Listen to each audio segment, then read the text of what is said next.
ವೃತ್ತಿ ಜೀವನದಾಗ ಅಂಟಿರಿ ನನಗೆ ಇದ್ರಾಗ ಒಂದು ಡ್ರೆಸ್ ಹೊಲಿಬೇಕಾಗಿತ್ರಿ. ಬಾ ರೆಸ್ ಐತಿ ಬಾ ಹೊಲಿತೇನ್ ಬಾ ಅಂದಂಗ ಈಗ ಯಾಕ ನಮ್ ಕಾಕನ ಮದುವೆ ಐತಲ್ರಿ ಅಂಟಿ ಅದಕ್ಕೆ ಒಂದ್ 3 ವರ್ಷ ಆಗಿರ್ಬೇಕು ಕನ್ಯಾ ನೋಡಕತ್ತ. 3 ವರ್ಷ ಅಲ್ರಿ ಅಂಟಿ 5 ವರ್ಷ ತುಡ್ಕಾಕತ್ತ.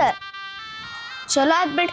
ನಾ ಎಲ್ಲಿ ಡೇಟ್ ಬಾರ್ ಆಗಿ ಸ್ಕ್ರಾಪ್ ಹಾಕನ್ ಮಾಡಿದ್ದೆ ಅಂದಂಗ ನಿಂಗೊಂದ್ ಜಲ್ದಿ ಒಂದ್ ತಮ್ಮಾರ ತಂಗಿಯಾರ ಕೋಡನ್ನೋರಿಗೆ ಇಲ್ಲ ಅಂತಂದ್ರ ಗುಡಿ ಗುಂಡಾರ ದವಾಖಾನಿ ಅಡ್ಡಾಡೋದಕ್ಕೆ ತೋಡ. ಹೌದ್ರಿ ಅಂಟಿ ಹಂಗ ನಮ್ ಕಾಕಾಗ ಇವತ್ತ ಗಂಟು ಬೀಳ್ತೇನೆ. ಮೊದಲ ತಂಗಿಯರ ತಮ್ಮನರ ಕೊಡ ಆಮೇಲೆ ಮದುವೆ ಮಾಡ್ಕೊಂತ. ಇಲ್ಲ ಅಂದ್ರ ಮುದುಕಾದ್ಮೇಲೆ ಬಡ್ಗಿ ಹಿಡ್ಕೊಂಡ ಮಕ್ಕಳಿಗೆ ಸಾಲಿ ಕಲ್ಸಕ್ ಹೋಗೋದಕ್ಕೇತಿ. ಅಂಟಿ ರಾಂಗ್ ಟ್ರ್ಯಾಕ್ನಾಗ ಹೊಂಟಾರ. ಥಡಿ ಏನಂದ್ರಿ ಅಂಟಿ ಕೈಯಾಗ ಬಡಗಿ ನಿಮ್ದು ನಮ್ ಕಾಕನಷ್ಟ ವಯಸ್ಸಾಗೈತಿಲ್ಲ. ಹೌದು ನಮ್ ಕಾಕನ ಮದುವೆ ಲೇಟ್ ಆಗೈತಿ ಅದಕ್ಕ ಸ್ಕ್ರಾಪ್ ಅನ್ನೋದ. ಮಂದಿ ಮನಿ ಮುಂದ್ ರಂಗೋಲಿ ಐತಿಲ್ಲ ನೋಡೋಕಿತ ಮೊದಲ ನಿಮ್ ಮನಿ ಮುಂದ್ ರಂಗೋಲಿ ಹಾಕ್ರಿ. ಹಾ